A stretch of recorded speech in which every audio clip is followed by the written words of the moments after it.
Sampurasun pamiarsa pribados ngaraos bagja tiasa nepangan para wargi sadayana dina acara Paning Ismana ngalangkungan kanal YouTube YKB Bahasa nyaeta Bahasa Sunda. Sate acana urang ngadangukeun panglenyepan dina danget ieu mangga sami-sami urang ngadeheus ka Pangeran. Nun Pangeran anu welas asih dina danget ieu abdi-abdi sadayana seja ngadangukeun piwuruk anjeun. Kukituna auban abdi sadaya ku Roh anu suci supanten abdi terang naon anu dipikahoyong ku anjeun.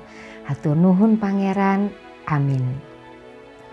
Para wargi sadayana panglenyepan dina danget ieu dibantun tina renungan wasiat jejerna sanes hoax dumasar kana aosan Injil Lukas 2 ayatnya 15 dugi ka 20 hiji. Ayat emasna dicandak tina ayat anu ka-20 anu kieu unggalna. Ari tukang ngangon baralik deui ka tegalan bari nyaranyi muji ka Allah. Barungah lantaran anu disaurkeun ku malaikat teh cocok kumaranehna geus kasaksian geus kadarenge. Para wargi nu dipika asih ku Pangeran, urang sadayana pasti tos terang istilah hoax nyaeta carita, kabar atawa warta anu taleres, bohong pinuh ku kapalsuan anu ngalantarankeun masyarakat janten kuligah. Dina taun ieu urang sadayana lebet kana taun politik. Kadang partai politik nyebarkeun hoax kanggo ngajatuhkeun lawan politikna, nu ngajantenkeun suasana panas, situasi teu aman di antara masyarakat. Para wargi, namung warta anu didugikeun ku para malaikat ka para pangangon di tegalan waktos harita mah sanes wartos nu bohong, namung warta kabingahan. Tah pas ngadangu para malaikat jumarios ka para pangangon eta langsung direspon. Aranjeunna langsung ngajuk-juk Maria sareng Yusuf oge orok Yesus di kota Daud. Aranjeunna ningal aya hiji orok di bedong diebogeun di pamakanan. Payus pas cocok pisan anu dicarioskeun ku para malaikat.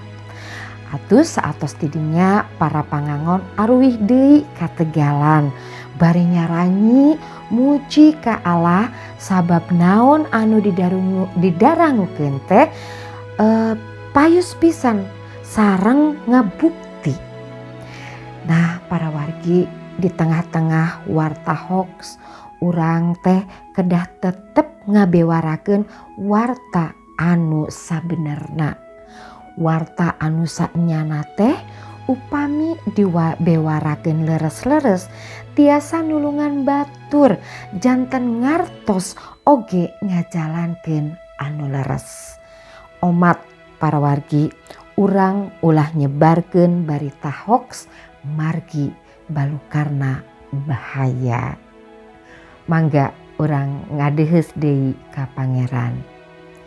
Nun Pangeran anu welas asih, hatur nuhun Pangeran dina danget ieu anjeun nu parantos ngageuing abdi-abdi sadayana supanten tiasa ngajaga diri henteu percanten kanu berita anu taleres oge berita hoax. Supados abdi tiasa ngabewarakeun berita warta atanapi kabar anu leres anu tiasa pangdangu ngajalankeun hirup anu leres sapagodos sareng pangarsa anjeun.